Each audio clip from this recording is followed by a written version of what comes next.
Bom dia, meus amigos, muito bom dia. Hoje é dia 15 de setembro de 2025. Bom dia, Regina, minha amiga querida. 15 de setembro de 2025, estamos juntos aqui novamente, iniciando uma semana com a nossa conversa fraterna.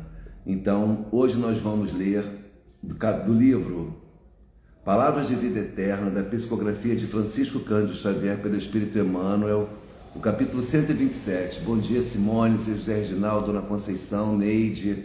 Capítulo 127 tem como título Chamamento Divino. A mensagem é de Jesus, registrada por Lucas no Evangelho, capítulo 14, versículo 21, que diz: Disse ao servo: sai depressa pelas ruas e bairros da cidade e traz os pobres, os aleijados, os mancos, os cegos.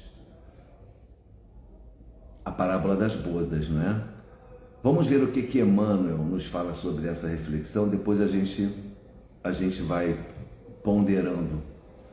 Muita gente alega incapacidade de colaborar no serviço do bem, sob a égide do Cristo, relacionando impedimentos morais. Há quem se diga errado em excesso, há quem se afirme sob fardos de remorsos e culpas, há quem se declare portador de graves defeitos e quem assevere haver sofrido lamentáveis acidentes da alma.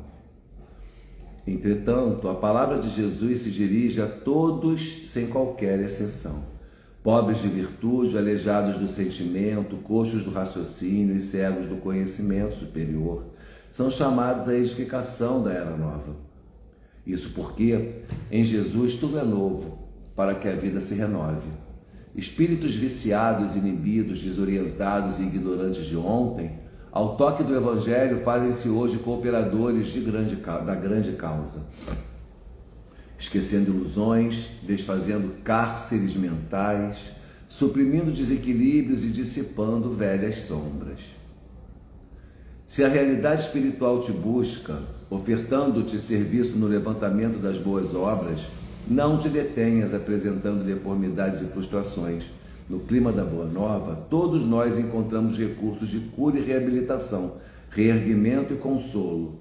Para isso, basta sejamos sinceros diante da nossa própria necessidade de corrigenda, com o espírito espontaneamente consagrado ao privilégio de trabalhar e servir. Meus amigos, essa mensagem é de muita importância para a gente refletir sobre o nosso papel diante dessa proposta que o Cristo nos traz de nos convocar para trabalhar na sua seara e a nossa decisão de ir ou não ao encontro desse desafio, dessa oportunidade que ele nos traz. Por quê? Porque a gente olha assim as pessoas que estão trabalhando, que estão em destaque nas atividades dessa natureza, e a gente geralmente percebe que são pessoas que estudaram, que trabalharam muito esse processo, que já têm uma grande experiência dentro da seara, né? Seja lá qual for a denominação religiosa ou até sem denominações religiosas, trabalhos de caridade, de voluntariado que a gente vê acontecer, que não estão atrelados a religiões, né? Doutrinas religiosas. E a gente sempre pensa assim, será que eu estou capaz? Será que é possível? O que eu vou fazer no projeto Ombro Amigo? Eu não conheço muito bem aquele trabalho, eu não tenho experiência, eu não tenho muitas palavras evangélicas para poder consolar. Basta a sua vontade, basta o seu amor. O que nos capacita no trabalho é a nossa vontade e a nossa permanência, a nossa manutenção, a nossa continuidade naquelas atividades. É ali que você vai pegar a experiência. Quem aqui já fez faculdade sabe muito bem que a gente sai lá da cadeira da faculdade sem saber nada da nossa profissão. Quando a gente começa o trabalho, realmente é que a gente aprende muito. E aí a gente aplica a teoria naquelas práticas que a gente está inserindo na nossa vida. Da mesma maneira eu trabalho com Jesus. Vamos juntos, independentemente de conhecimento, de sabedoria, de capacitação, porque a capacitação é o amor, a capacitação é a vontade de servir. E existem inúmeras maneiras de servir. Hoje, por exemplo, nós já servimos a Jesus. Uma pessoa que está inclusive aqui conosco me mandou mensagem mais cedo, angustiada, porque uma pessoa, um jovem de 31 anos, empresário bem-sucedido, infelizmente morreu num acidente aéreo ontem. Essa pessoa, certamente tentando consolar a família, está trabalhando na Seara de Jesus. Aí mandou os nomes, o nome da pessoa, do falecido, o nome da família. Vamos colocar em orações nas irradiações da nossa casa, potencializando o acolhimento espiritual para que essas pessoas possam suportar esse momento tão doloroso. E isso é trabalhar com Jesus. Então, vocês percebam que existem inúmeras maneiras de nós fazermos esse trabalho, e a gente, quando pensa que não está capacitada, parabéns, Simone, você está capacitada, entendeu? Porque isso é trabalhar com Jesus, é a sensibilidade no nosso coração e a vontade de acolher o outro. E não tem que ser dentro da casa espírita, não tem que ser daquela maneira formalizada que você vê nas igrejas. É da tua forma, porque o combustível para essa atividade é o amor, é a vontade de servir, de ser útil, é a vontade que nasce no nosso coração de fazer aquele acolhimento àquela pessoa que naquele momento se encontra com dor e sofrimento. E mais, todos nós, dirigente, diretor, organizador disso, participante do Evangelho, de qualquer seara, padre, bispo, pastor, pai de santo, todos nós somos seres humanos, estamos num mundo de provas e expiações, somos falhos, precisamos aprender com esse trabalho, de modo que ninguém é capacitado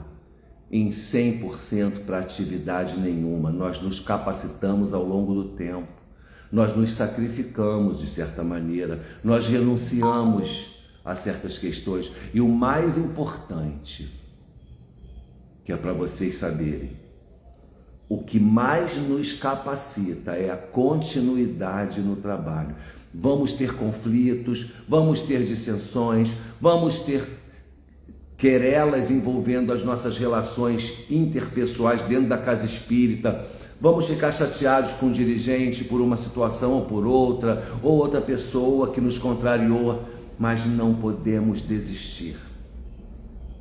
Temos que enfrentar esses fantasmas e seguir adiante pelo amor ao Cristo. Ele nos convidou.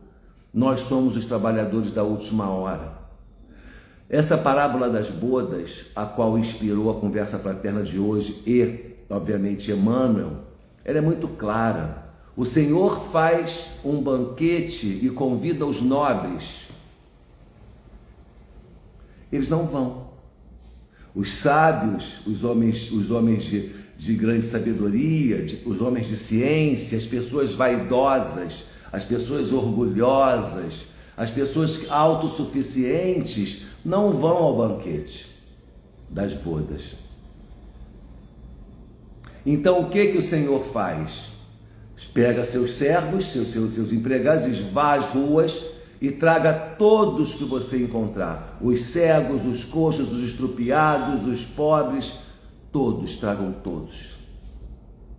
Por quê? Ele está convidando aqueles que não são perfeitos, ele está convidando os humildes de coração, ele está convidando aqueles que estão abertos para a reforma íntima, abertos para a sua transformação, porque olha só, os pressupostos, os paradigmas que o Pai Celestial nos convoca a ter, nos convida para a transformação, não são dos interesses da terra. Não tem interesse de poder, não tem interesse de dinheiro, de valores, de bens.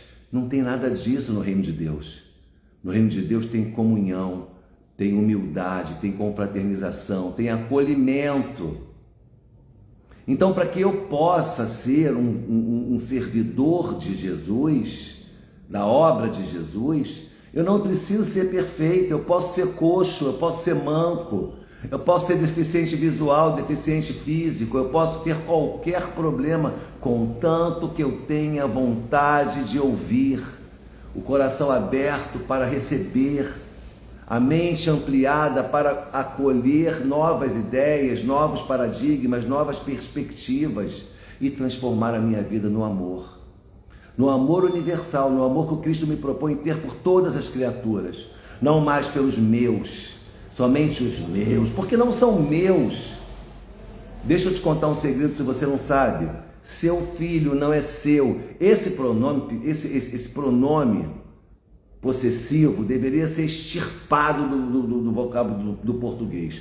Meu marido, minha mulher, meu filho, tudo meu. Nada é meu.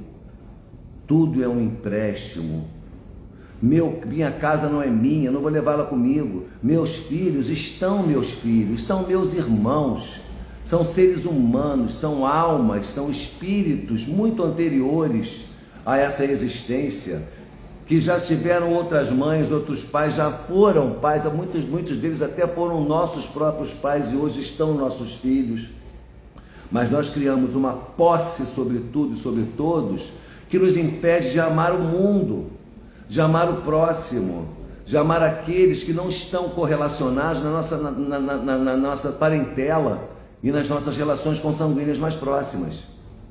Isso é um equívoco, porque nós temos que começar a abrir as nossas possibilidades para o extramuros. Vamos sair do murinho da nossa casa e ganhar o mundo. E quando a gente ganhar essa cidade, ganhar esse país, ganhar esse planeta, vamos ganhar o universo. Nós somos cidadãos cósmicos.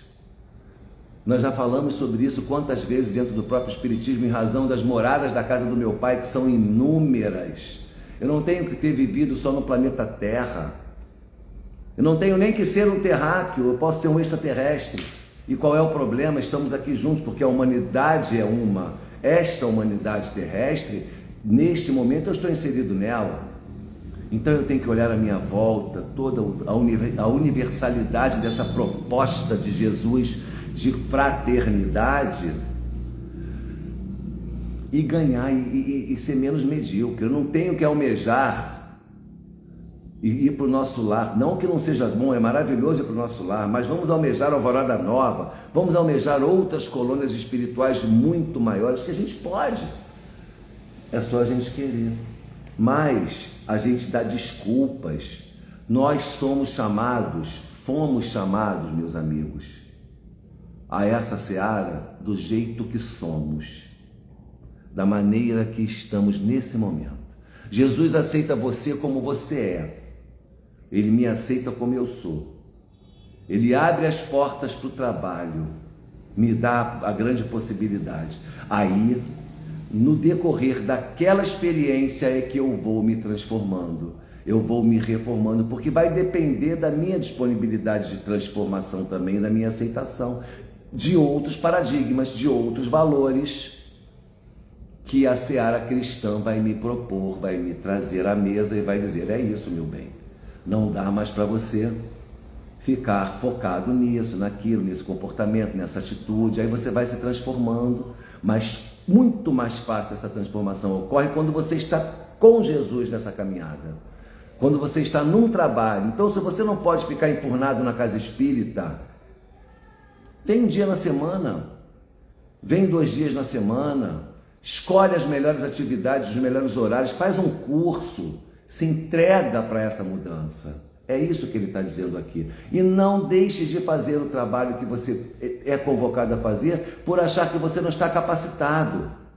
Porque o que te capacita será o próprio trabalho e o amor que você vai aprender a despertar e liberar durante essa atividade. E existem várias maneiras de fazer isso. Só não podemos desistir e nem ficar inertes, paralisados, achando que não estamos capacitados para isso ou para aquilo outro. Hoje é segunda-feira, 15 de setembro de 2025, um dia perfeito para a gente refletir sobre isso e pensar nas nossas mudanças. Procura saber no centro espírita que você frequenta, procura saber na igreja que você frequenta, quais são as atividades de caridade, quais são os cursos que as casas estão oferecendo e enfie-se nisso. Invista. Nós investimos no progresso pessoal, nós investimos no progresso material. E qual é o investimento que eu estou fazendo no meu progresso espiritual? Que é o mais importante, meus amigos. É esse que vai comigo. É esse resultado que vai para a eternidade. O que eu estou fazendo hoje para investir no meu progresso espiritual? E como é que eu invisto no progresso espiritual? Cursos, estudos, leituras edificantes, atividades no bem, frequência da casa espírita ou da igreja do local que você costuma frequentar, integração com a grade de atividades daquela casa, seja lá qual for a atividade, 1, 2, 3, acho que você puder fazer, faça. Esteja pelo menos uma vez por semana dentro de um ambiente onde Jesus potencializa a sua força através dos membros daquele ambiente e se renove, se transforme, reflita. Isso é investir no seu progresso espiritual. Tenha ambição espiritual. Eu digo isso muito, eu gosto muito de falar isso. Ambição espiritual. As pessoas não têm essa ambição, são medíocres nesse aspecto da vida, mas nos outros elas são perfeitas. O carro zero está tinindo na garagem, a conta está bacana, a empresa está feliz da vida porque você dá teu sangue pela empresa. A empresa vai ficar aí. Você vai partir.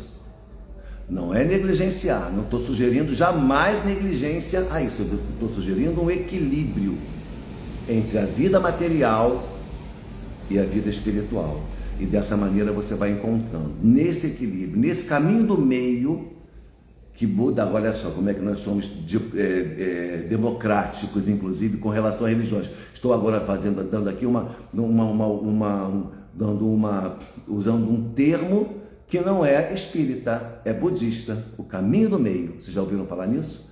É a melhor forma de você chegar, é o equilíbrio que nós temos que ter nas nossas atividades, e assim você vai conseguir encontrar tempo e vontade de fazer aquilo que você não faz ainda, por achar que você não é capaz ou porque você não tem tempo.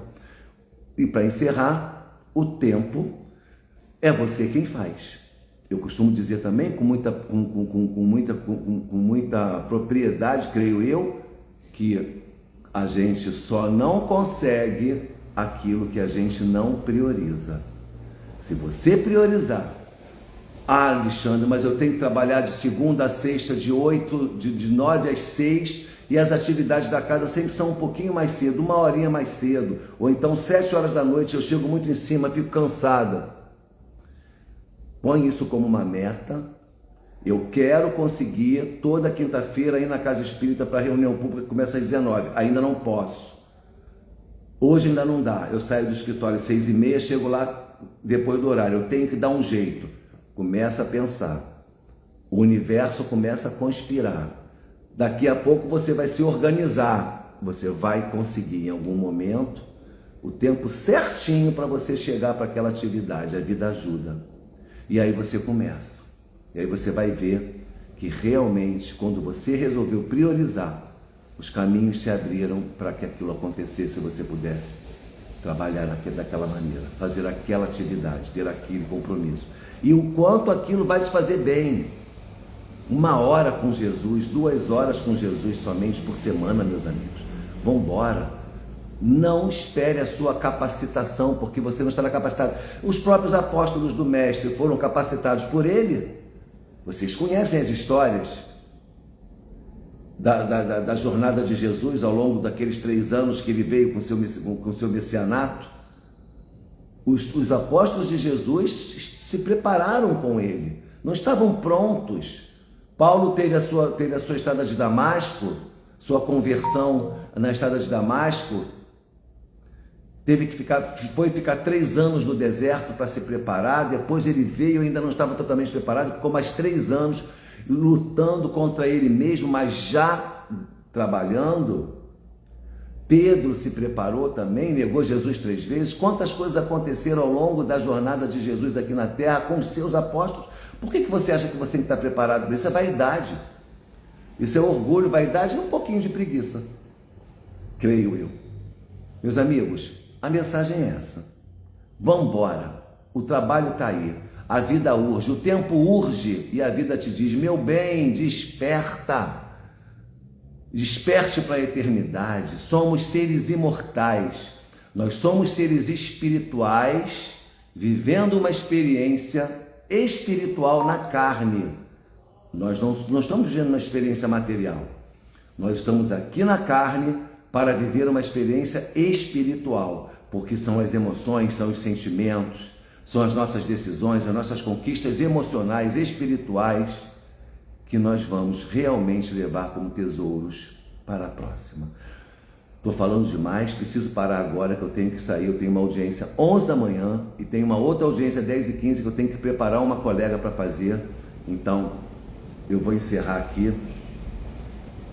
Capítulo 72, para iniciar a nossa semana com muito gás. Seja alegre e otimista. Quando se dirigir ao seu trabalho, faça-o de coração leve. O trabalho que você executa é digno de sua pessoa. Por menor que pareça, é de suma responsabilidade para você e para o mundo. Não se esqueça jamais de agradecer a Deus o trabalho que lhe proporciona o pão de cada dia. Já agradeceu a Deus hoje? Chegue ao local do trabalho com o coração feliz e o trabalho se tornará um passatempo, um estimulante que lhe trará cada dia novo imensas alegrias e felicidade incalculável. Meus amigos, façamos tudo com alegria, façamos tudo com gratidão, façamos tudo da maneira como o Mestre gostaria que nós fizéssemos, e assim estaremos seguindo dia a dia, passo a passo, hora a hora, na sua seara de amor. Eu desejo a todos vocês um ótimo dia, uma semana de muita luz, paz, produtividade, prosperidade, alegrias e combate, enfrentamento das dificuldades e das vicissitudes que a vida nos traz, porque são elas, são as crises que nos levam ao caminho da luz. Um beijo no coração, paz e bem a todos vocês, fiquem com Deus e até a próxima.